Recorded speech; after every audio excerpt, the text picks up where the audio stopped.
Hello' বন্ধুসকল, যদি তোমালোকে কিবা পৰীক্ষাৰ কাৰণে প্ৰস্তুতি কৰি আছে তেতিয়াহ'লে এই ভিডিঅ'টো তোমালোকৰ বাবে। এই ভিডিঅ'টোত আজি আমি আলোচনা কৰিম কেনেকৈ পঢ়িলে পৰীক্ষাত এটা ভাল ৰিজাল্ট কৰিব পাৰি, তাৰে কেইটামান টিপছৰ বিষয়ে। প্ৰথম টিপছটো হ'ল প্লেনিং। পঢ়াৰ কাৰণে প্লেনিং কৰাটো অতি প্ৰয়োজন। তুমি কিমান সময় পঢ়িবা, কেতিয়া পঢ়িবা আৰু কেতিয়া কি পঢ়িবা সেইটো প্লেনিং কৰা। প্লেনিং কৰা যে মই ইমান সময়ত এইটো টপিক পঢ়া কমপ্লিট কৰিম। তোমালোকে আজি যি পঢ়িম বুলি প্লেনিং কৰিছা সেইখিনি আজিয়ে পঢ়ি শেষ কৰা, কাইলৈ থৈ নিদিবা।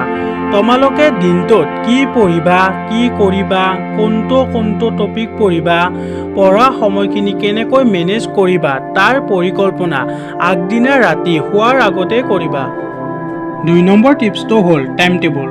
প্ৰত্যেকজন ছাত্ৰ ছাত্ৰীয়ে পঢ়াৰ কাৰণে এখন টাইম টেবুল বনোৱাটো অতি দৰকাৰী। কিছুমান এনেকুৱা ছাত্ৰ ছাত্ৰী আছে যে সিহঁতে টাইম টেবুলটো বনাই লয় কিন্তু ফ'ল' নকৰে। টাইম টেবুলখন বনালেই নহ'ব, ফ'ল' কৰিব লাগিব। কিছুমান ছাত্ৰ ছাত্ৰীয়ে ৰাতি পঢ়ি ভাল পায় আৰু কিছুমানে দিনত পঢ়ি ভাল পায়। তোমালোকে যিটো সময়ত পঢ়ি ভাল পোৱা সেইটো সময়ৰে এখন টাইম টেবুল বনোৱা আৰু সেই টাইম টেবুলখন ফ'ল' কৰি পঢ়া আৰম্ভ কৰা। 3 নম্বৰ টিপছটো হ'ল last 6 to 7 years question paper. তোমালোকে যোৱা 6-7 বছৰ আগৰ কুৱেশ্যন পেপাৰবোৰ কালেক্ট কৰি লোৱা আৰু সেই কুৱেশ্যন পেপাৰবোৰ চোৱা। যেতিয়া তোমালোকে 6-7 বছৰ আগৰ কুৱেশ্যন পেপাৰবোৰ কালেক্ট কৰি চাবা তেতিয়া দেখিবা যে একেটা কুৱেশ্যনে 2-3 বছৰৰ মূৰে আহি আছে। গতিকে তোমালোকে যদি যোৱা 6-7 বছৰ আগৰ পৰীক্ষাত অহা কুৱেশ্যনবোৰ চাই যোৱা, এইটো কনফাৰ্ম যে তাৰ পৰা বহু প্ৰশ্ন আহিব আৰু তোমালোকে সেইবোৰৰ পৰা এটা ভাল নম্বৰ লাভ কৰিব পাৰিবা।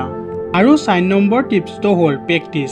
প্ৰেক্টিছ কৰাটো এটা বহু ভাল অভ্যাস, কাৰণ আমি নোৱাৰা কামটো প্ৰেক্টিছ কৰি পাৰা হ'ব পাৰোঁ।